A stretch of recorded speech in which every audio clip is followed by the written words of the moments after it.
اعوذ باللہ من الشیطان الرجیم بسم اللہ الرحمن الرحیم السلام علیکم ورحمۃ اللہ وبرکاتہ۔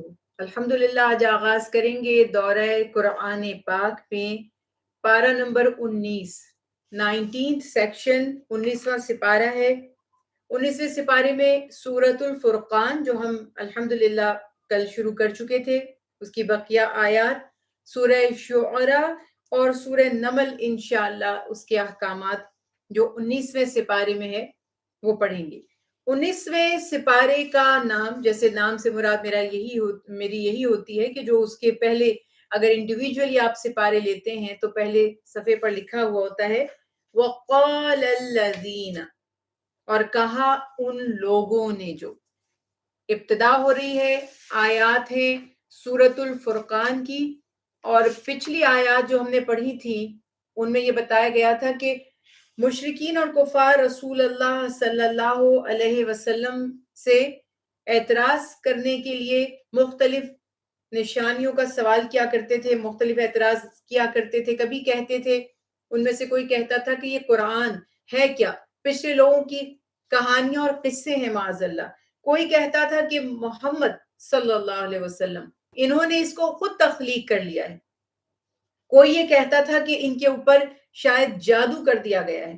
تو اس طرح کے اعتراضات کیے گئے، اور اللہ سبحانہ وتعالیٰ نے بیان فرما دیا کہ یہ اعتراض کرتے تھے کہ نبی کوئی بشر نہیں ہو سکتا، اگر اللہ سبحانہ وتعالیٰ کو اپنا کوئی پیغمبر یا اپنا کوئی میسنجر بھیجنا تھا تو وہ کوئی فرشتہ ہونا چاہیے تھا۔ تو یہ سب ان کے اعتراضات تھے، اور اللہ سبحانہ وتعالیٰ نے یہ بھی بیان فرما دیا کہ ان کے یہ اعتراض یا یوں کہنا کہ اگر اللہ تعالیٰ نے انسانوں کو ہی نبی بنانا تھا تو کسی بہت ہی زیادہ مال و دولت والے شخص کو جو دنیاوی اعتبار سے خوشحال ہوتا اور ہم سے سپیریئر ہوتا، ہم سے ہر چیز میں آگے ہوتا، تو اس کو نبوت ملنی چاہیے تھی۔ کسی یتیم کو، کسی غریب کو ہرگز نہیں ملنی چاہیے تھی کہ آپ آمنہ کے لال ہیں اور حضرت عبداللہ جو آپ کے والد تھے آپ کی پیدائش سے پہلے وفات پا چکے تھے۔ تو عرب معاشرے میں ایک یہ رویہ تھا کہ آپ صلی اللہ علیہ وسلم یتیم ہیں تو اس وجہ سے آپ کو کمزور تصور کیا جاتا تھا۔ تو اللہ سبحانہ وتعالیٰ نے واضح طور پر ان کی تمام خام خیالیوں کی، ان کے باطل عقائد کی تردید فرما دی، اور یہ بھی بیان فرما دیا کہ محمد مصطفیٰ صلی اللہ علیہ وسلم حق پر ہیں، اور جو بھی حق کے داعی ہیں، حق کی دعوت دینے والے ہیں، یہ اللہ کا دستور ہے، اللہ کا قانون ہے، اس کی سنت ہے کہ داعی حق کے لیے دشمن ہوتے ہیں تاکہ اللہ سبحانہ وتعالیٰ حجت تمام فرما دیں اور حق ظاہر ہو جائے، اور انبیاء علیہ السلام یا جو حق کی دعوت دینے والے ہیں وہ اس کشمکش میں اللہ کے اور قریب آتے چلے جائیں، ان کا صبر ان کی آزمائش بن جایا کرتا ہے۔ تو یہ سارے واقعات یہاں بتائے گئے، اور 19ویں سپارے کی ابتدا میں فرمایا وَقَالَ الَّذِينَ لَا يَرْجُونَ لِقَاءَنَا، یعنی یہ اعتراضات، یہ فرمائشی جو معجزات مانگنے والے، اعتراض کرنے والے کون تھے؟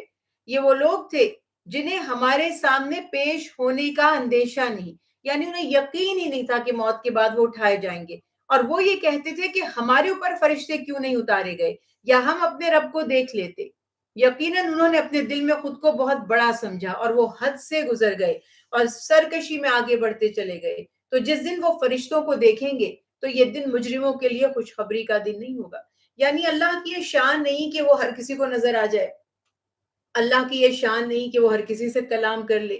اللہ تعالیٰ نے ایک نظام مقرر فرمایا، اور وہ واسطہ اور وسیلہ بنا دیتا ہے اپنے انبیاء، اپنے پیغمبروں کو بندوں کے درمیان۔ یعنی اللہ اور بندوں کے درمیان جو وسیلہ ہے، جو واسطہ ہے، وہ کون ہے؟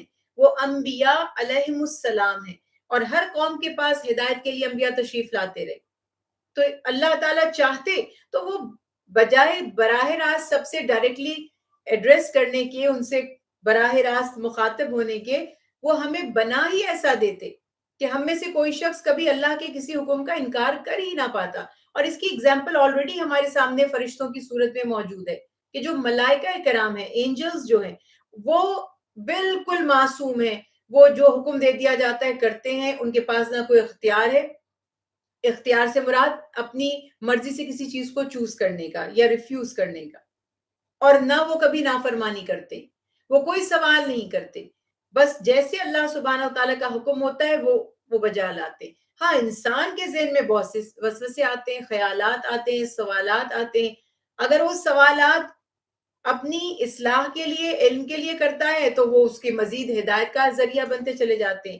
اگر وسوسے آتے ہیں تو وہ توبہ استغفار کرتا ہے، ان وسوسوں کو اوور کم کرنے کی کوشش کرتا ہے، ان سے نکلنے کی کوشش کرتا ہے، تو بھی اس کی بچت ہو جاتی ہے۔ اور اگر وہ ان وسوسوں کے اوپر اللہ کے دین سے ہٹ کر یقین کرنے لگ جاتا ہے، انبیاء کی تعلیمات کے اگینسٹ ان وسوسوں اور شیطانی خیالات کو وہ زیادہ اہم سمجھتا ہے، تو پھر وہ گمراہی کے راستے پر چل نکلتا ہے۔ یہی ساری باتیں اللہ سبحانہ وتعالیٰ نے یہاں بیان فرما دی اور فرمایا کہ فرشتے نظر آنا انسان کی سعادت نہیں ہے۔ ان لوگوں کو فرشتے ان کی جماعت کی صورت میں ان کے پاس تبھی آئیں گے جب عذاب لے کر آئیں گے۔ تو فرشتے کچھ دینے کے لیے نہیں آتے، وہ قوموں پر جب عذاب کی خبر لانی ہوتی ہے تبھی اترتے تھے۔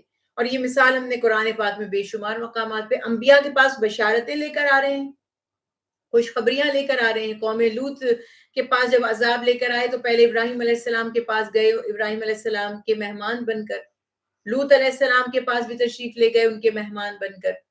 لیکن جب وہ قوموں کے پاس جاتے ہیں تو وہ اسی صورت میں جاتے ہیں جب اس قوم پر اللہ کا عذاب آنا ہوتا ہے۔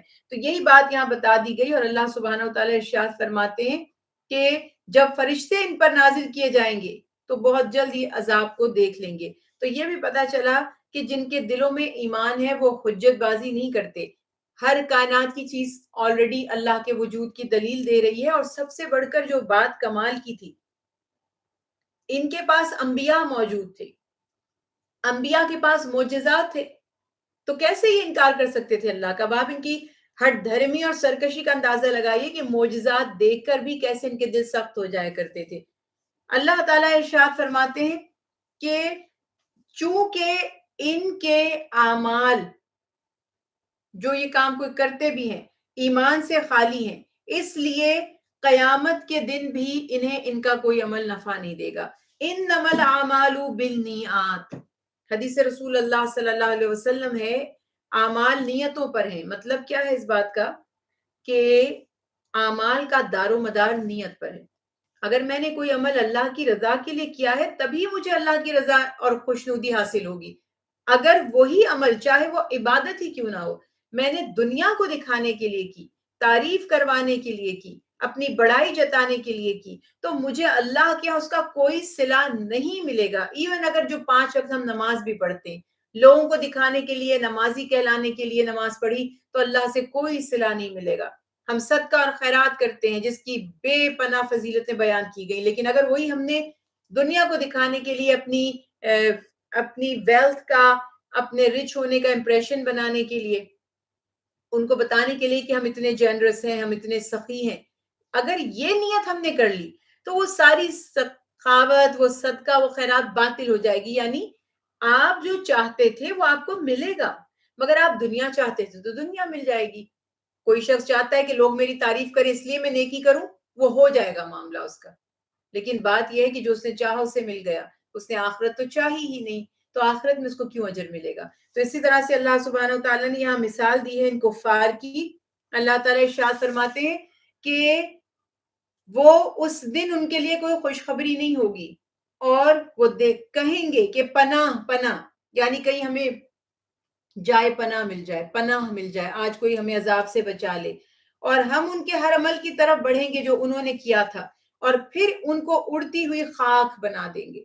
یعنی جو کام کیے تھے وہ خاک کی طرح اڑ جائیں گے ہوا میں، ان کا کوئی صلہ انہیں نہیں ملے گا۔ اور جنت والے اس دن بہترین ٹھکانوں میں ہوں گے، نہایت اچھی آرام گاہ میں، یعنی جنہوں نے جنت کے لیے اعمال کیے تھے، جنت انہی کو نصیب ہوگی۔ پھر یہاں پر اللہ سبحانہ وتعالیٰ ان کی ندامت، ان کے اعمال کا جو حال ہوگا وہ بیان کرنے کے بعد کہ ان کے اعمال ان کے کسی کام نہیں آئیں گے، خاک بن جائیں گے، پھر فرماتے ہیں کہ وہ دن ان کے لیے بڑا سخت دن ہوگا، اور وہ ندامت کی وجہ سے اپنے ہاتھوں کو کاٹیں گے۔ یہ بھی آپ نے دیکھا ایک نفسیاتی کیفیت ہوتی ہے۔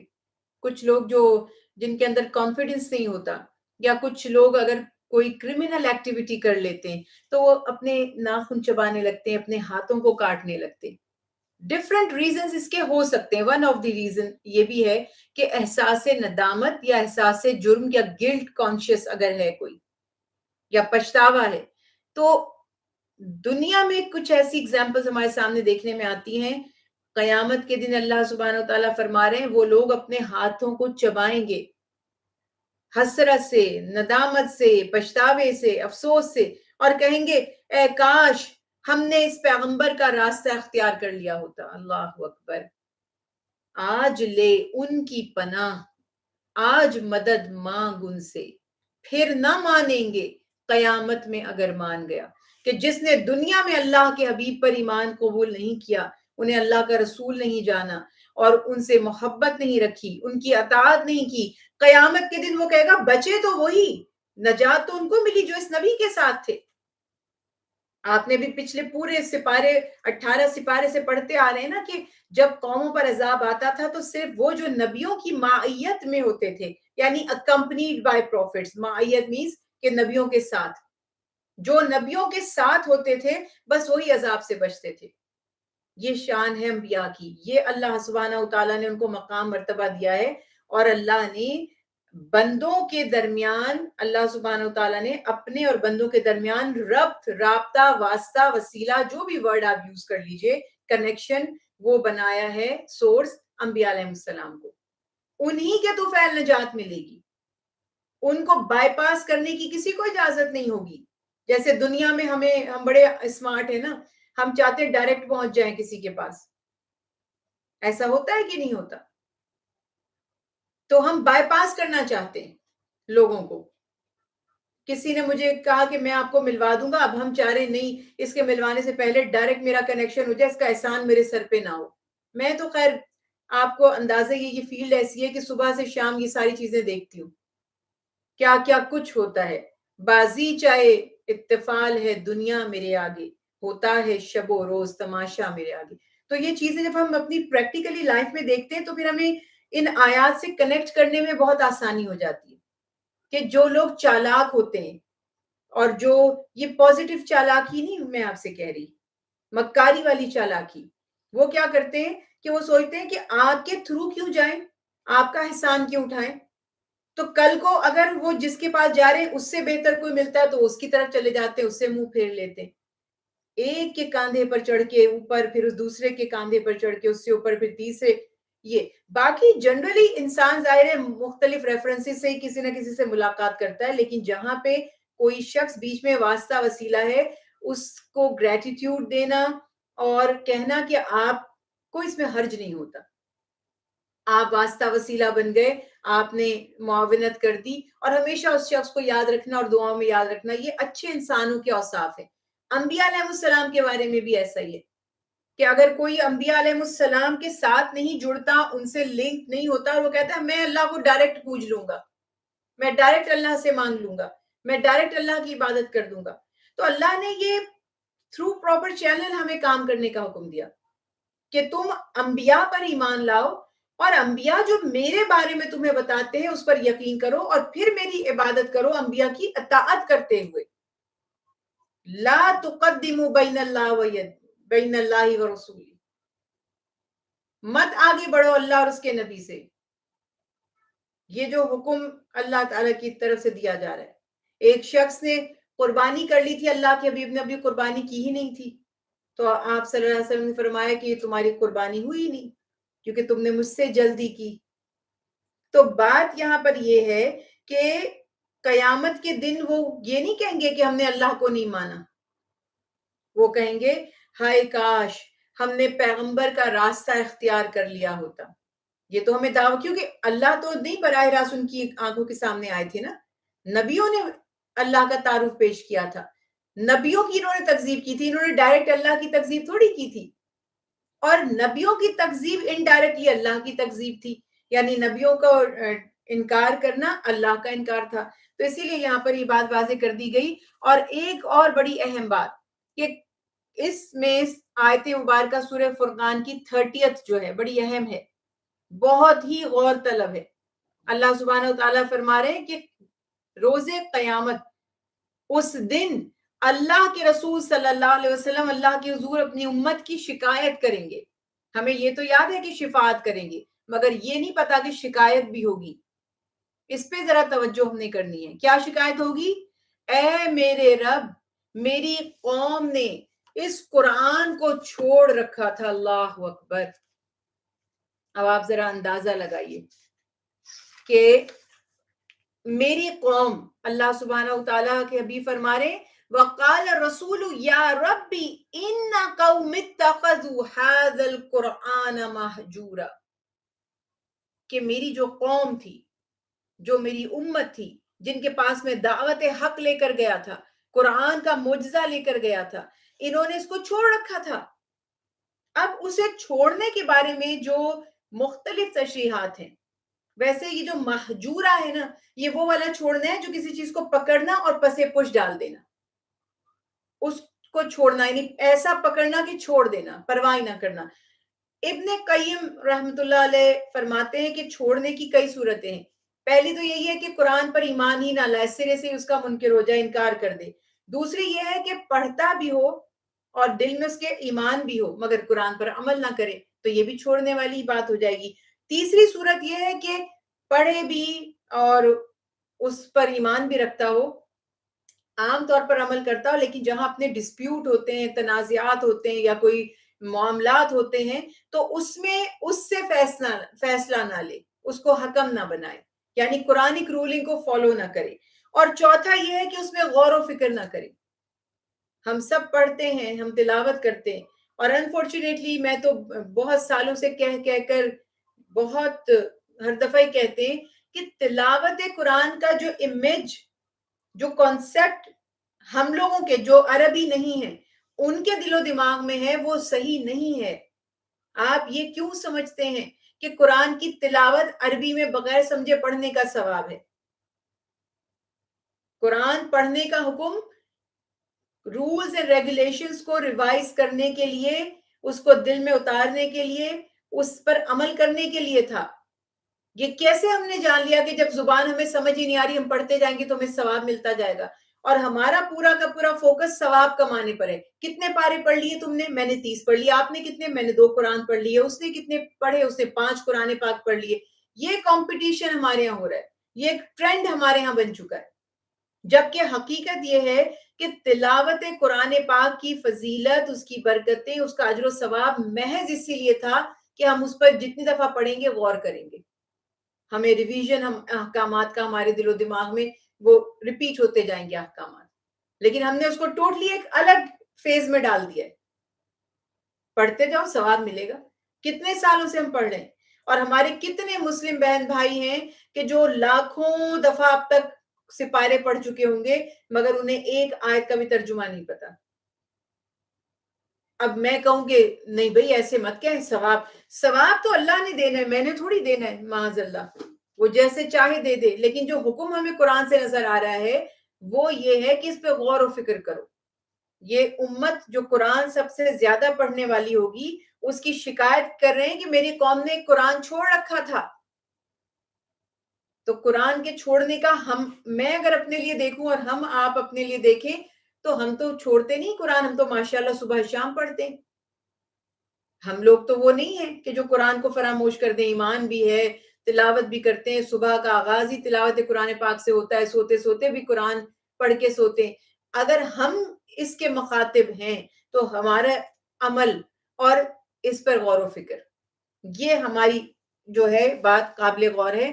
اور یہ سوچیں کہ کیا منہ دکھائیں گے اللہ کے حبیب کو کہ جو سب سے بڑا حصی معجزہ کہتے ہیں نا, قرآن رسول اللہ صلی اللہ علیہ وسلم کا سب سے بڑا حصی معجزہ ہے, زندہ آج تک یہ معجزہ ہے. ہم نے باقی سب معجزات تو اپنی آنکھوں سے نہیں دیکھے, لیکن قرآن تو قیامت تک لوگ دیکھتے چلے جائیں گے. اسی وجہ سے اس کا حکم دیا گیا کہ اس پر ہم غور و فکر کریں اور اس پر عمل کرنے کی ہم کوشش کریں. اور ظاہر ہے کہ جتنی دفعہ پڑھتے جاتے ہیں تو خود ہی نصیحت کا تو یہی معاملہ ہے کہ سنتے جائیں تو کبھی نہ کبھی بات دل میں اتر ہی جاتی ہے. لیکن پھر وہی بات ہے, اگر آپ کو زبان ہی سمجھ نہیں آ رہی تو آپ کے دل میں کہاں سے اترے گی وہ بات. یہ بات بہت اہم ہے. باقی تو قرآن پاک کا عربی زبان میں سننا بھی, ایون وہ تلاوت ہو رہی ہے, گھر میں کلام پاک ہے, آپ پڑھ رہے ہیں, اس کو دیکھ رہے ہیں, یہ سب, یہ تو اس کتاب کا فیض ہی ایسا ہے, اس کی برکتیں ہی ایسی ہیں کہ ان سب چیزوں کا فائدہ ہے. لیکن اصل فائدہ وہی اٹھائے گا جو غور و فکر کرے گا اور سمجھے گا اور پھر عمل کرے گا. پھر اللہ سبحانہ و تعالیٰ اپنے پیارے حبیب کو کفار کی جو ان کے اعتراضات ہوتے تھے اس پر تسلی دے رہے ہیں اور فرما رہے ہیں کہ ہر نبی کے ساتھ ایسا ہوا کہ اللہ تعالیٰ نے جب ان کو ہدایت کا پیغام دے کر بھیجا تو بڑے دشمن ان کے قوم کے بن گئے. اور یہ میرے اور آپ کے لیے بھی سبق ہے کہ جو بھی حق کی دعوت دے گا تو جو باطل پرست ہیں obviously آپ ان کے اگینسٹ دعوت دے رہے ہیں نا, وہ تو اس کانسیپٹ کو مان ہی نہیں رہے جو دعوت آپ دے رہے ہیں. آپ جھوٹے کو کہہ رہے ہیں جھوٹ غلط ہے, چور کو کہہ رہے ہیں چوری گناہ ہے, تو اس کو کہاں آپ اچھے لگیں گے؟ تو جو باطل پرست ہوتے ہیں وہ آپ کے دشمن بن جاتے ہیں, فرنٹ پر آ جاتے ہیں. اللہ تعالیٰ فرما رہے ہیں یہ قانون ہمیشہ رہے گا. میں اور آپ یہ ایکسپیکٹ ہی نہ کریں کہ جب ہم نیکی کا کام کر رہے ہیں تو سب ہماری عزت کریں گے, بلکہ شروع میں ایسا ایک خوش فہمی انسان کو ہو جاتی ہے کہ میں تو بہت ہی کوئی عالم فاضل ہوں اور میری تو سب لوگ عزت کرتے ہوں گے. لیکن جب آپ انبیاء علیہ السلام کے واقعات کو دیکھتے ہیں, آپ دیکھتے ہیں کہ ہم تو کچھ بھی نہیں ہیں, ہمارے تو اعمال بھی اتنے اعلیٰ عمدہ نہیں ہیں. ان انبیاء کے پاس تو اعمال صالحہ بھی تھے, معجزات بھی تھے, اس کے باوجود کتنے ان کے دشمن ہوا کرتے تھے, مخالفین ہوا کرتے تھے, اعتراضات کرنے والے ہوا کرتے تھے, راستے روکنے والے ہوا کرتے تھے, تکلیفیں پہنچانے, ایذا دینے والے, وربل ابیوز, فزیکل ابیوز, حتیٰ کہ ہجرت تک پہ مجبور کر رہے ہیں, قتل کی سازشیں کر رہے ہیں. اس سے بڑی کیا مخالفت ہو سکتی تھی؟ لیکن یہی ریالٹی ہے اور یہی ہمارا امتحان ہے کہ جب ہم حق کے راستے پر چلیں گے تو اللہ کا قانون ایک طرف یہ ہے کہ آپ کے دشمن ہوں گے, اور بزرگوں کا قول ہے, مولا علی کرم اللہ وجہ ان میں سر فہرست ہیں, اگر آپ کا کوئی دشمن نہیں ہے تو آپ منافق ہیں. پھر کیوں نہیں ہے کوئی آپ کا دشمن؟ کون ہے دنیا میں جس کا کوئی دشمن نہ ہو جب انبیاء کے دشمن تھے؟ تو اس وجہ سے یہاں پر یہ بات بتا دی گئی کہ یہ قانون ہے, اور یہ بھی بتا دیا کہ اللہ مددگار بھی بنا دیتے ہیں. میرے رب کی شان کیا ہے کہ جو دین کے نیکی کے اللہ کی دین کی دعوت کے کاموں میں لگ جاتے ہیں, اللہ تعالیٰ ان شخصیات کو منتخب کرتے ہیں جو ان کے معاون مددگار بن جاتے ہیں. دونوں چیزیں موجود ہیں. ہمیں بس اللہ کی رضا پر راضی رہ کر دعوت کے کام کو خلوص کے ساتھ جاری رکھنا چاہیے. اور پھر آیت مبارکہ 32 میں اللہ سبحانہ و تعالیٰ ارشاد فرماتے ہیں کہ کفار اعتراض کرتے تھے کہ قرآن ایک ساتھ ہی کیوں, جیسے وہ توریت کی تختیاں دے دی گئی تھی تو کہتے تھے کہ یہ ایک ساتھ کیوں نہیں اترا. قرآن اللہ کے پیارے حبیب نے تدریجاً اپنی امت کے سامنے بیان فرمایا. 23 ایئر اپروکسیمیٹلی 22 سال 6 ماہ کچھ دن کہا جاتا ہے, لگ بھگ 23 ایئرس. اس میں بڑی حکمتیں تھیں, مصلحتیں تھیں. اللہ سبحانہ و تعالیٰ نے چاہا کہ قرآن پاک چونکہ قیامت تک آخری مکمل جامع کتاب تھی, اس کے بعد کوئی کتاب نہیں آنی تھی, تو اس کی حفاظت کا یہ بہترین انتظام تھا. جتنی آیات اللہ کے پیارے حبیب صحابہ کرام رضوان اللہ علیہ مجمعین کے سامنے تلاوت فرماتے تھے, وہ لکھی بھی جاتی تھی, وہ یاد بھی کر لیتے تھے, حفظ بھی کرتے تھے صحابہ کرام و صحابیات, اور اس پر پھر پریکٹس کرتے تھے, عمل کرتے تھے. تو اب وہ ان کے دل و دماغ میں محفوظ بھی ہو جاتی تھی اور ان کی ٹریننگ ہوتی چلی جاتی تھی, تربیت کرتے چلے جاتے تھے. جیسے آپ کوئی ایکسرسائز کریں, آپ ایون کہیں کوئی ٹریننگ, فزیکل ٹریننگ دیتے ہیں نا, یا آپ تائیکوانڈو سیکھنے کے لیے جاتے ہیں, یا فرض کیجئے کہ آپ سمجھیں کہ ڈرائیونگ سیکھنے کے لیے جا رہے ہیں. اب وہ لیسنز اس کے ہوتے ہیں, وہ آپ کو 15 لیسن دیں گے, کتنی کلاسز ہوں گی, یا 18 لیسنز دیں گے, یا آپ کمپیوٹر آئی ٹی سے ریلیٹڈ کچھ چیزیں سیکھنے کے لیے جا رہے ہیں, تو وہ پورے نصاب کو بریک ڈاؤن کر لیتے ہیں, ڈیوائڈ کر لیتے ہیں کہ chapter number 1, chapter number 2, chapter number 3, chapter number 4. اور جو پریکٹیکل چیزیں ہوتی ہیں تو وہ پہلے ایک لیسن آپ کو دیتے ہیں اور اس کا پریکٹیکل کرواتے ہیں. جب وہ دیکھتے ہیں کہ یہ آپ نے اس کو کوالیفائی کر لیا ہے تو وہ نیکسٹ اسٹیپ پہ چلے جاتے ہیں. جب وہ ہو جاتا ہے تو پھر تھرڈ اسٹیپ پہ چلے جاتے ہیں. ایک ساتھ وہ سارے لیکچر ایک دن میں آپ کو دے دیں گے, کیا آپ کے دماغ میں بیٹھے گا, کیا سیکھیں گے, کیا عمل کریں گے.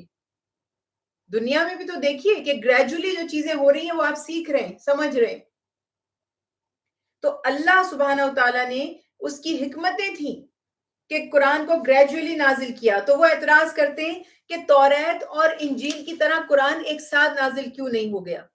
تو اللہ سبحانہ و تعالیٰ نے فرمایا کہ اس میں کئی حکمتیں ہیں. اللہ نے اس کا حفظ کرنا آسان فرما دیا, اس کے معنی اور مطالب کا سمجھنا اس کی وجہ سے آسان ہو گیا, احکامات پر عمل کرنا آسان ہو گیا, اور احکامات ضبط کرنا آسان ہو گیا. یہ سب اللہ سبحانہ وتعالیٰ کی طرف سے حکمتیں تھی. مگر آپ کو تو پتا ہے کہ جس نے ماننا نہیں ہوتا وہ ایکسکیوزز بناتا ہی ہے.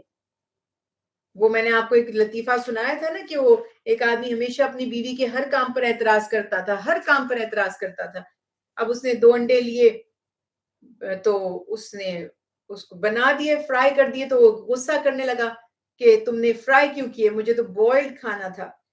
نیکسٹ ڈے اس نے بوائل کر دیے ایگز, تو اس نے کہا کہ تم نے بوائل کیوں کر دیا, مجھے تو فرائیڈ کھانا تھا. تھرڈ ڈے اس بیچاری نے ایک انڈے کو بوائل کیا اور ایک کو فرائی کیا اور کہا لیجئے یہ نوش فرمائیے. تو وہ کہتا ہے تم کبھی نہیں سمجھ سکتی, تمہیں کبھی عقل شعور نہیں آئے گا. جس انڈے کو تم نے فرائی کرنا تھا تم نے اسے بوائل کر دیا, اور جس کو بوائل کرنا چاہیے تھا اس کو تم نے فرائی کر دیا. اب آپ کے سامنے صورتحال, ایسے شخص کے ساتھ آپ کیا کر سکتے ہیں؟ تو جنہوں نے اعتراض نکالنا ہے وہ کچھ بھی سچویشن بنا دیں آپ ان کے سامنے, یہ ان کا ٹیلنٹ ہے کہ وہ اس میں سے آبجیکشن نکال ہی لیں گے. تو پھر ایسے لوگوں کے آبجیکشن کی آپ کی نظر میں یا میری نظر میں کیا کوئی اہمیت ہے؟ تنقید برائے تنقید کرنے والوں کی کوئی بات نہیں سنتا, کوئی اس سے نصیحت حاصل نہیں کرتا, اور نہ لوگ پھر پرواہ کرتے ہیں کہ اس کی تو عادت ہے, کچھ بھی کر لیں گے, اس نے تو برائی ہی اس میں سے نکال لی ہے.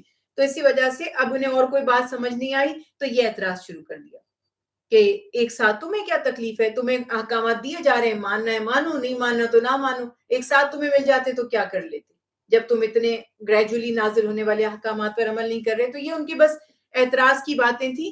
اللہ سبحانہ و تعالیٰ فرماتے ہیں ان کو ان کے حال پر چھوڑ دیں, یہ اسی طرح سے اعتراضات کرتے رہیں گے. پھر اللہ سبحانہ و تعالیٰ نے اپنی قدرت کی نشانیاں, جس کو ہم کہتے ہیں نا تکوینی نشانی, وہ بیان فرمائی کہ اللہ تعالیٰ جاننے والے ہیں اور حکمتوں والے ہیں. وہ کس طرح سے زمین پر بارش برساتے ہیں, زمین سے اس کو کس طرح سے فائدہ پہنچتا ہے.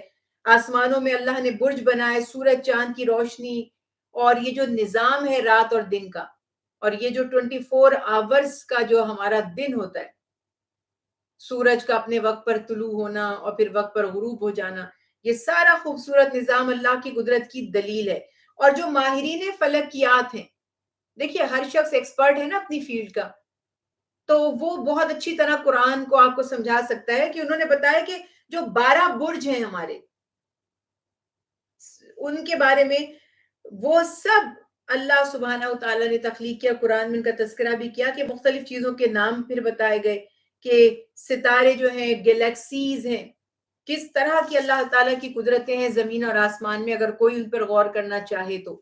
پھر اس کے بعد اللہ تعالیٰ نے ان سب مشرکین, اللہ کی قدرتیں بھی بیان فرما دی, مشرکین کے اعتراضات بھی بیان کر دیے, اور اللہ تعالیٰ ارشاد فرماتے ہیں کہ اللہ تعالیٰ کے جو محبوب بندے ہیں, جو اللہ سبحانہ و تعالیٰ پر ایمان لاتے ہیں, ان کی صفات کچھ اور ہوتی ہیں. اللہ نے اپنے حبیب کو تسلی بھی دی کہ یہ قومیں تو اسی طرح انکار کرتی رہیں گی.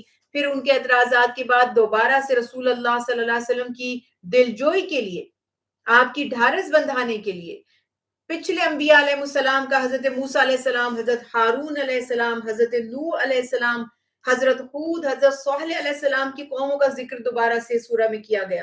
اور پھر اللہ تعالیٰ نے اپنی توحید کے دلائل دینے کے بعد جو ہم بات کرتے ہیں نا سورہ فرقان کی, جو ایک بیسٹ خوبصورت چیپٹر ہے, اس میں عباد الرحمن, رحمان کے بندے, ان کی کوالٹیز, سورت کے آخر میں رحمان کے خاص بندے, دیکھیے جنہیں اللہ فرمائے, ویسے تو ساری اللہ کی مخلوق ہے, وہ کافر بھی اللہ کے ہی بندے ہیں, لیکن جنہیں اللہ اپنے بندے فرمائے یہ میرے بندے ہیں, ان کی خصوصیات 13 بتائی گئی ہیں سورہ میں. 13 ان کی ایسی صفات بتائی گئی ہیں کہ اگر وہ ہم میں پیدا ہو جائیں, سبحان اللہ, تو پھر سمجھیے اللہ تعالیٰ اون کرتے. ہم تو لاکھ کہتے رہے. بزرگ تھے, ان سے پوچھا نا, خواب میں کسی نے دیکھا کہ پوچھا جا رہا ہے کہ من ربو کا, تو وہ کہتے ہیں کہ میں کیا بتاؤں, چپ ہو گئے. دوسری دفعہ سوال ہوا, چپ ہو گئے. تیسری دفعہ بھی سوال ہوا, خاموش ہو گئے کہ آپ کا رب کون ہے, وہ جواب ہی نہیں دیتے. تو فرشتوں نے کہا کہ آپ بولتے کیوں نہیں آپ کا رب کون ہے؟ تو فرمایا میں کیا بولوں, اگر میں کہتا رہوں اللہ میرا رب ہے اور وہ نہ مانے کہ میں اس کا بندہ ہوں تو کیا فائدہ. تو بڑے لوگوں کی بڑی باتیں کہ وہ یہ کہتے ہیں کہ ہم تو ہیں اللہ کے بندے، اللہ بھی تو فرما دیں کہ یہ میرا بندہ ہے. تو یہ کمال یہاں وہ بات آپ کو نظر آ رہی ہے کہ 13 ان کی صفات بتا دی گئی گریجولی ان آرڈر، جس طرح سے ہے بتاتی ہوں. سب سے بڑی بات ہے ہمبل ہونا، ڈاؤن ٹو ارتھ ہونا، تواضع، زمین پہ ایسے چلیں عاجزی کے ساتھ. پھر آپ حق کا کام کریں گے تو آپ کے فرنٹ پر جاہل لوگ آپ سے الجھنے آئیں گے. تو کہا جاہلوں سے اعراض کرنا، یہ نہیں کہا تمہیں کوئی مخالف نہیں ملے گا، فرمایا ان سے منہ پھیر لو، الجھو مت، اپنا وقت ضائع نہ کرو، بحث نہ کرو. راتوں کو نماز پڑھتے ہیں، عبادت کرتے ہیں، جہنم کے عذاب سے ڈرتے ہیں، خرچ کرنے میں اعتدال رکھتے ہیں. ایک چیز اور بڑی دلچسپ ہے، قرآن پاک سے آپ کو پتا چل رہا ہے کہ جب لوگ اللہ کے نیک بندے دعائیں کرتے ہیں تو وہ جنت، قرآن پاک کی بات کر رہی، جنت کا سوال کرنا یا دعائیں کرنا قرآن سے ثابت نہیں ہو رہا، دوزخ کے عذاب سے پناہ مانگنا ثابت ہو رہا ہے. یہ بھی بڑی ایک دلچسپ بات ہے کہ کہیں قرآن پاک کی آیت میں آپ کو یہ نہیں نظر آ رہا کہ دعائیں کر کے لوگ جنت لیں گے. جنت تو اللہ ان کو ان کے اعمال کے صلے میں انعام کے طور پر عطا کریں گے. لیکن وہ کیا سوال کر رہے ہیں؟ وہ سوال کر رہے ہیں اللہ ہمیں دوزخ کی آگ، اس کے عذاب سے بچا لیجئے. اور پھر فرمایا خرچ میں اعتدال کرتے ہیں. حدیث مبارکہ ہے آدھی معیشت جو ہے نا، اکانومی کیا ہے، سکسیسفل کون ہے؟ جو ماڈریٹ ہے، جو بیلنس رکھتا ہے خرچ میں، نہ بخیل بن جاتا ہے اور نہ فضول خرچی کرتا ہے. نہ فضول خرچ، نہ بخل کرنے والے، شرک سے بچنے والے، قتل ناحق سے بچنے والے، زنا اور بدکاری سے اپنے آپ کو بچا کر رکھنے والے، جھوٹی گواہی سے احتراز کرنے والے. کبھی جھوٹی گواہی نہیں دیتے، چاہے وہ چھوٹے معاملات میں ہو یا بڑے معاملات میں. پھر فرمایا کہ لغو جو بھی چیزیں ہیں، ربش، نان سینس، کوئی بھی ایسی سچویشن ہے، ان مجالس سے، ان جگہوں سے اپنے آپ کو بچانے والے، اللہ کی کتاب سن کر اس کا اثر لینے والے، اسے اپنے دل و دماغ میں اتارنے والے اور اس سے فائدہ اٹھانے والے. اللہ تعالیٰ نے پھر ان کی تعریف بیان کرنے کے بعد ارشاد فرمایا کہ یہی وہ لوگ ہیں جو اللہ تعالیٰ سے خیر کے طلبگار ہوتے ہیں، اللہ تعالیٰ سے نیک اور صالح اولاد کی دعائیں کرتے ہیں. اللہ تعالیٰ نے نہ صرف یہ کہ ان کے گناہوں کو بخش دیا، بلکہ فرمایا اللہ ان کے گناہوں کو نیکیوں سے بدل دیں گے، اور پھر ان کو جنت کے اعلیٰ مقامات کی بشارتیں بھی سنائی گئیں. پھر آگے ہے سورۃ الشعراء. بسم اللہ الرحمن الرحیم. شعراء شاعر کی جمع ہے، یہ پوئٹری کرنے والا، پوئٹس کو کہا جاتا ہے شعراء. تو یہاں پر یہ بات بتائی جا رہی ہے، مکی صورتوں میں سے سورہ شعراء ہے. مصحف کے اعتبار سے 26 اس کا نمبر آتا ہے قرآن پاک میں جو ترتیب ہے، اور نزولی ترتیب کے اعتبار سے اسے بتایا جاتا ہے کہ یہ 47 نمبر پر ہے، یعنی جب نازل ہو رہی تھی صورتیں. اور آرڈر جو ہے صورتوں کا قرآن میں وہ ہے جو اللہ کے حبیب نے بیان فرما دیا اللہ کے حکم سے. اس صورت کی آیت مبارکہ 224 میں شعراء کا، ان کی شاعری کا، ان کے کلام کا تذکرہ کیا گیا ہے، اسی نسبت سے اس کا نام سورہ شعراء رکھا گیا. اس صورت میں قرآن مجید کی عظمت کا، اس کی فصاحت بلاغت کا، یعنی کہ بہت ہی بہترین کتاب ہے. دیکھیے ہر زبان بدل جاتی ہے، لینگویج کا یہ مسئلہ ہے، لینگویج چینج ہوتی چلی جاتی ہے اور اس کے اندر بہت تبدیلیاں آتی ہیں. اگر آپ کو یاد ہو یا آپ کے پاس پرانی بکس رکھی ہوئی ہوں، انگلش کی ہوں یا اردو کی ہوں، آپ دیکھیں ہم لوگوں نے جب عالم دین کا کورس کیا تھا تو ایک سبجیکٹ ہمارا تھا اسلامک اسٹڈیز کا، مگر انگلش میں تھا. تو اس میں جو انگلش یوز کی گئی تھی وہ میں نے کبھی عام طور پہ نہیں پڑھی. دائی لارڈ، یور لارڈ، اور بہت سے ایسے ورڈ جو اب کامن، یعنی فریکوینٹلی جو لینگویج ہے جو بولتے ہیں ہم انگلش میں، وہ ہم یوز نہیں کرتے. لینگویج، انداز زبانوں کے بدل جاتے. لیکن قرآن پاک کی، اور اس میں ویکیبلری بھی عربی جیسی کسی کی نہیں ہے. اونٹ کے لیے 70 الفاظ عربی زبان میں مستعمل ہیں، یعنی کہ یوز کیے جاتے ہیں اونٹ کے لیے. تو بہرحال بہت وسعت ہے اس زبان میں.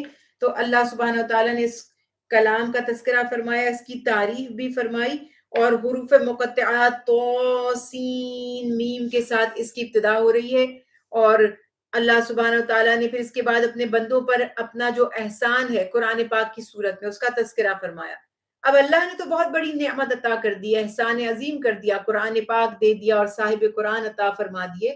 قرآن کے بارے میں اب جو ہماری ذمہ داری ہے ہم سمجھیں اور یہ سوچیں کہ جو صاحب قرآن تھے، جو قرآن پاک کی عملی تفسیر تھے، چلتا پھرتا قرآن، محمد مصطفیٰ صلی اللہ علیہ وسلم، آپ صلی اللہ علیہ وسلم کا جو ذمہ داری، احساس ذمہ داری تھا اس قرآن کے بارے میں کہ کسی طرح یہ دعوت، یہ پیغام ہر خاص و عام تک پہنچ جائے. اور اتنا سخت وہ احساس ذمہ داری تھا، سینس آف ریسپانسبلٹی، کہ جس میں اللہ تعالیٰ فرماتے ہیں کیا آپ اپنی جان کو ہلاک کر لیں گے معاذ اللہ. یعنی ایسے کہے کہ بھئی آپ یہ اتنی مشقت کریں کیا آپ اپنی جان اس پہ گوا لیں گے. یہ شان اللہ کے حبیب کی کہ کلام اللہ کا ہے، اپوائنٹ کس نے کیا ہے؟ اللہ نے. دعوت کس کی ہے؟ اللہ کے دین کی. عبادت کس کی کروانی ہے؟ اللہ کی کروانی ہے. اور ذرا آپ اللہ کے حبیب کی ذمہ داری کا احساس، رحم دلی اپنے بندوں سے، اپنی امت سے، اپنے قوم سے، اور اللہ کی محبت کتنی غالب ہے کہ سب اس کے بندے بن جائیں، اس کی عبادت کریں. تو اللہ تعالیٰ فرماتے ہیں کہ یہ علوم اور احکامات بندوں تک پہنچانے میں کیوں آپ اپنی جان ہلکان کیے جاتے ہیں؟ اور آپ کے دل میں انسانیت کا درد ایسا تھا کہ لگتا تھا کہ وہ آپ کی جان ہی لے لے گا. اور یہ تو ابو طالب سے بھی رسول اللہ صلی اللہ علیہ وسلم نے واضح فرمایا تھا. جب قوم آئی تھی نا حضرت ابو طالب کے پاس، آپ کے چچا کے پاس، کیونکہ ڈرتی تھی حضرت ابو طالب سے، اسٹرانگ تھے اور بہت جیسے انفلوئنشل پرسنالٹیز ہوتی ہیں کسی بھی ایریا کی، ان کا انفلوئنس بہت زیادہ تھا. تو ان کی وجہ سے ڈائریکٹ اٹیک تو نہیں کر رہے تھے اللہ کے حبیب پر. تو ان سے کہتے ہیں کہ یہ ساری پیشکش، آنیسٹلی ٹائم بہت ہی کم ہے ہمارے پاس دورہ قرآن پاک کا، میں صرف ایک اشارتاً بات کہہ رہی ہوں، اور مجھے پتا ہے کہ بہت سے لوگ تو یہ بات سن چکے. آفرز دی انہوں نے مختلف اور دھمکیاں بھی دی. یہی کرتا ہے نا ایک دشمن، پہلے آپ کو خریدنے کی کوشش کرتا ہے، جب بکتے نہیں ہیں تو کہتے ہیں جو سر جھکتا نہیں ہے وہ کٹ جاتا ہے، دیٹس اٹ. یہ دھمکیاں ہوتی ہیں نا کہ اگر آپ ہمارے راستے سے ہٹیں گے نہیں، کچھ لے لو اور کچھ دے دو والی بات نہیں کریں گے تو جان سے جائیں گے. دھمکی دینے آ گئے. اور جب رسول اللہ صلی اللہ علیہ وسلم کو آپ کے چچا نے باتیں کہیں، آپ کا دل بہت غمزدہ ہو گیا کہ وہ میرے چچا کو بھی انہوں نے اب پریشرائز کر لیا، اور وہ مجھے اب بتاتے ہیں کہ بھتیجے رک جاؤ، میں نہیں لڑ سکتا پوری کی پوری قوم سے.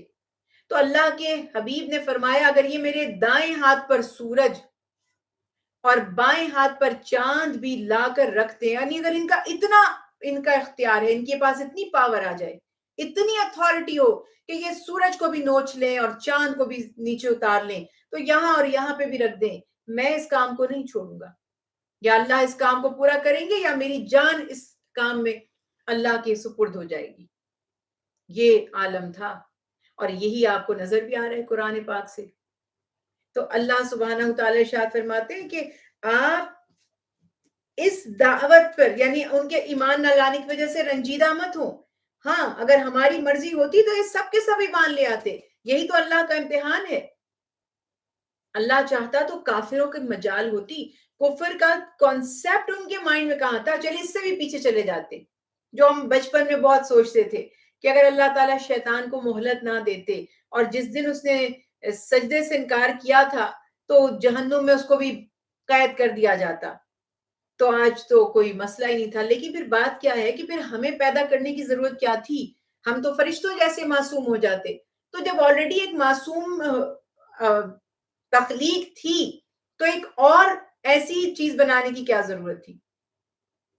تو اللہ تعالیٰ فرماتے ہیں میں چاہتا، میری اتنی قوت ہے، اتنا اختیار ہے، اتنی طاقت ہے، سب کو فرما بردار بنا دیتا، لیکن آپ کا کام دعوت حق پہنچانا ہے. یہ سب ایمان نہیں لائیں گے.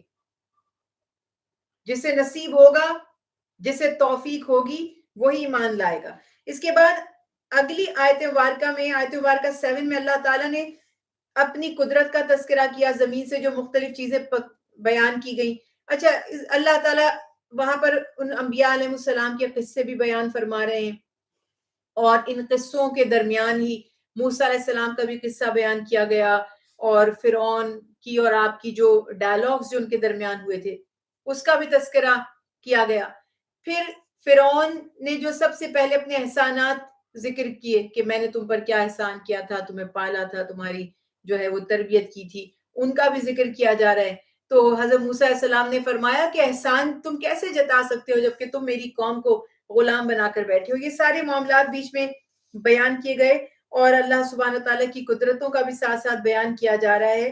اللہ تعالیٰ نے حق کی دعوت کا تذکرہ کیا اور بتایا کہ فرعون جو ہے وہ پوچھتا تھا رب العالمین کون ہے، یعنی کہتے تھے میں رب العالمین ہوں معاذ اللہ۔ تو فرمایا کہ میرا رب وہ ہے جو آسمانوں اور زمینوں، مشرق اور مغرب سب کا رب ہے، تمہارا بھی رب ہے اور تمہارے جو آباء و اجداد تھے ان کا بھی رب ہے۔ پھر وہ معجزات کا تذکرہ کیا جاتا ہے کہ موسیٰ علیہ السلام سے اس نے معجزہ دکھانے کی پیشکش کی، اور اس کے کہنے پر موسیٰ علیہ السلام نے لاٹھی جو تھی ان کی ایک سٹک ان کے پاس تھی وہ ڈالی زمین پر، تو وہ ایک اژدہا بن گئی، جیسے ڈریگنز ہوتے ہیں یا بہت بڑا ایک سانپ ہوتا ہے اس طرح سے۔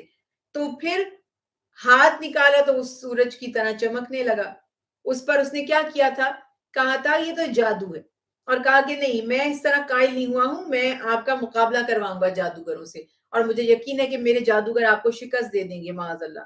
اور اللہ کی شان دیکھیں کہ جب جادوگروں سے مقابلہ ہوا تو جادوگر تو حق کو پہچان گئے، انہوں نے تو جان لیا کہ سچ کیا ہے اور جھوٹ کیا ہے۔ تو وہ سب کے سب کہتے ہیں کہ رب العالمین پر ہم یعنی موسیٰ علیہ السلام کے رب پر ایمان لاتے ہیں، اور فرعون نے ان کو دھمکیاں دینی شروع کر دی۔ پھر وہ واقعہ بیان کیا جا رہا ہے کہ اللہ تعالیٰ نے کس طرح سے بنی اسرائیل کو فرعون کی قید سے بواسطہ موسیٰ علیہ السلام نکالا۔ موسیٰ علیہ السلام رات کے وقت اللہ کے حکم سے بنی اسرائیل کو لے کر مصر سے روانہ ہو گئے۔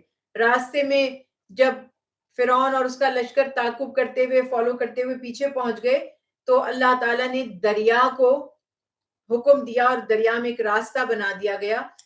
سارے کے سارے فرعون کی قوم، اس کی لاکھوں کی فوج، خود فرعون سب غرق ہو گئے، اور بنی اسرائیل کے لیے جو دریا میں راستے بن گئے تھے وہ نجات پا گئے۔ یہ سب معاملات اس قصے میں یہ سبق دیا جا رہا ہے کہ بالآخر اہل حق ہی کو کامیابی نصیب ہوتی ہے۔ ظالم تعداد میں، قوت میں، اسباب میں، ظاہری اسباب میں کتنا ہی طاقتور، کتنا ہی زیادہ کیوں نہ ہو، لیکن فتح ہمیشہ مظلوم کی ہوتی ہے، حق کی ہوتی ہے، اور ظالموں کا مقدر ہلاکت اور رسوائی کے سوا کچھ بھی نہیں ہوتا۔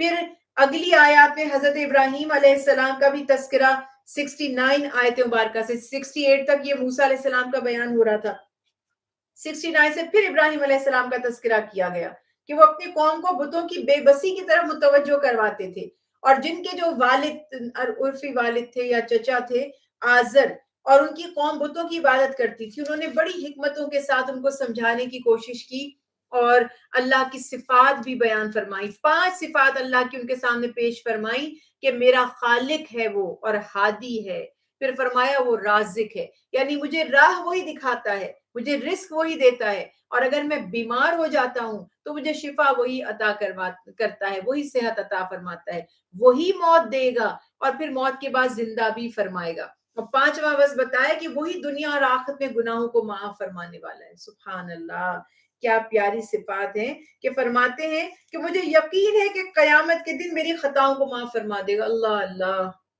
وہ جو خلیل ہیں، وہ جو ہر امتحان میں کامیاب ہونے والے ہیں، تو وہ فرما رہے ہیں مجھے یقین ہے میرے گناہوں کو معاف فرما دے۔ اللہ اکبر، کیا ہم سوچتے ہیں ہم نے کوئی گناہ کیے میں؟ کیا ہمیں فکر ہوتی ہے کہ ہمارے گناہ بخشے جائیں گے کہ نہیں؟ کتنا فرق ہے نا، یعنی کہاں ہے ہم، دین کہاں ہے، اللہ کے بندے کیسے ہوتے ہیں۔ اور یہ سارے واقعات ریپیٹڈلی جو قرآن پاک میں اور آپ پڑھ رہے ہیں، معاذ اللہ یہ کہانیاں تو نہیں، اور کہانی ایک دفعہ بیان کر دی جاتی ہے، بار بار تھوڑی سنائی جاتی ہے۔ ابھی بچوں کو بھی آپ سنا تو یہ آپ نے پہلے سنا دی، دوسری سٹوری بتائیں، کوئی نہیں سنائے، ہوتا ہے ایسا کہ نہیں؟ ایک ہی سٹوری بار بار کون سنائے گا آپ کو؟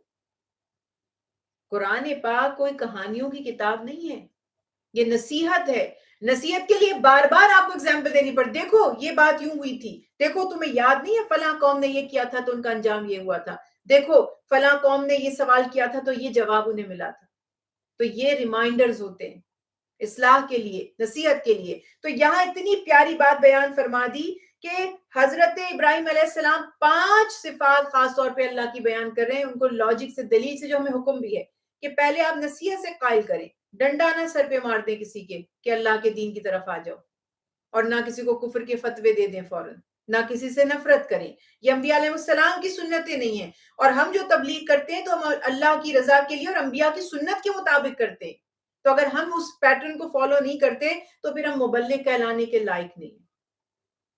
اب انہوں نے پیار محبت سے اللہ کی شان، اس کی قدرت، کہ دیکھو اس کے تم پر کتنے احسانات ہیں، تو جس کے احسان ہو کیا اس کی بات نہیں ماننی چاہیے؟ کیا اس کی فرما برداری نہیں کرنی چاہیے؟ کیا اسے محبت نہیں رکھنی چاہیے؟ یہ ساری باتیں یہاں پر بتا دی گئیں. اور فرمایا کہ وہ دعا کرتے ہیں اے پروردگار مجھے صحیح فیصلہ کرنے کی قوت عطا فرما دیجئے، مجھے نیک لوگوں کے ساتھ ملا دیجئے. اللہ اکبر. انبیاء علیہ السلام بھی نیک لوگوں کی صحبت کا سوال کرتے ہیں، تو ہمیں تو بہت ہی زیادہ اس کی ضرورت ہے. اے اللہ بعد میں آنے والے لوگوں میں میرا ذکر خیر سچائی کے ساتھ جاری فرمائیے. بڑی پیاری دعا ہے کہ لوگ ہمیں ہمارے مرنے کے بعد اچھے لفظوں میں یاد کریں. کچھ ایسا کنٹریبیوٹ کیا ہوگا تو یاد کریں گے نا، کچھ اچھا کام کیا ہوگا جو صدقہ جاریہ بن جائے، حق کا پیغام سنایا ہو، حق پر عمل کیا ہو، حق بات کہی ہو. اور فرمایا مجھے جنت کی نعمتوں کا وارث بنا دیجئے اور مجھے قیامت کے دن رسوا نہ فرمائیے. یعنی اپنے عمل کو پہلے بیان فرمایا اور پھر فرمایا وہ نعمتوں کا مجھے حقدار بنا دیجئے، اس قابل بنا دیجئے. پھر آیت مبارکہ اس کے بعد 5 دعائیں جو حضرت ابراہیم علیہ السلام کی الگ الگ اگر میں اس کو کروں کہ فہم و فراست اور علم اضافے کی دعا، لوگ اچھے لفظوں میں آپ کو یاد کریں اس کی دعا، اور ظاہر اچھے لفظوں میں ہم نے کچھ اچھا کیا ہوگا تبھی یاد کریں گے. ہاں منہ پر تو وہ خوشامد کریں گے آپ کی، دیکھیں تبھی تو کہا نا میرے پیچھے، کیونکہ منہ پر اگر آپ کا کوئی عہدہ ہے، پوسٹ ہے، لوگوں کو آپ سے کام پڑتا ہے تو آپ کی برائی کو بھی کہہ دیں گے واہ کیا اچھائی ہے آپ کی. اصل کمال کی بات یہ ہے کہ وہ آپ کی ایبسنس میں آپ کے بارے میں کیا کامنٹس دیتے ہیں. تو یہ سب باتیں دعائیں تھیں. جنت میں جگہ کی دعا، میرے والد کو معاف کر دے آزر کو، چونکہ وعدہ فرمایا تھا آزر سے کہ آپ کی توبہ کے لیے دعا کروں گا، لیکن یہ دعا اس وقت کی تھی جبکہ ان کو یہ امید تھی کہ باپ مرنے سے پہلے یا وہ جو چچا تھا مرنے سے پہلے وہ کفر ختم کر کے توبہ کر لے گا اور کفر سے باز آ جائے گا، ایمان لے آئے گا. لیکن انہیں نہیں معلوم تھا کہ وہ کفر پر ہی اس کا خاتمہ ہوگا. اور فرمایا آخرت میں رسوا نہ کیجیے. پھر اس قصے میں جو خاص سبق ہے وہ یہی کہ انسان کو ہر حال میں اپنے رب ہی کی طرف متوجہ ہونا اور اسی سے دعا کرنی چاہیے. یہ خاص یہاں پر ہمیں حکم عطا کیا جا رہا ہے. پھر 91 آیت میں متقین اور سرکش لوگوں کے ساتھ جو سلوک ہوگا اس کا تذکرہ کیا جا رہا ہے کہ گمراہ لوگوں کے جہنم میں آپس میں لڑنے اور ہر طرف سے جو وہ نا امید ہو رہے ہوں گے اس کا تذکرہ کیا گیا. اور وہ یہ کہیں گے کہ دنیا میں جانے کا موقع مل جائے تو ہم ایمان لے آئیں گے، لیکن یقینی طور پر اس وقت کا ایمان کوئی انہیں نفع نہیں دے گا. پھر آیت مبارکہ 105 سے نوح علیہ السلام کا تذکرہ کیا جا رہا ہے. تیسرا جو قصہ ہے سورت میں موسیٰ علیہ السلام کا ذکر آیا، پھر ابراہیم علیہ السلام کا ذکر آیا. تیسرا قصہ نوح علیہ السلام کا ہے.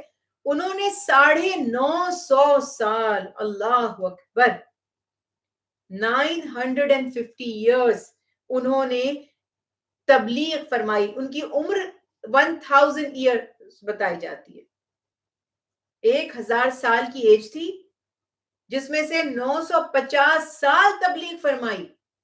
جو تبلیغ کر کے مایوس ہوتا ہے اور وہ دیکھتا ہے لوگوں میں اثر نہیں ہو رہا، فائدہ نہیں ہو رہا، لوگ عمل نہیں کر رہے، تو میں تو ہمیشہ سے کہتی ہوں کہ یہ دیکھو 950 سال حضرت نوح علیہ السلام نے تبلیغ فرمائی اور 80 لوگ بھی ایمان نہیں لائے تھے. اور یہی نظام ہے کائنات کا.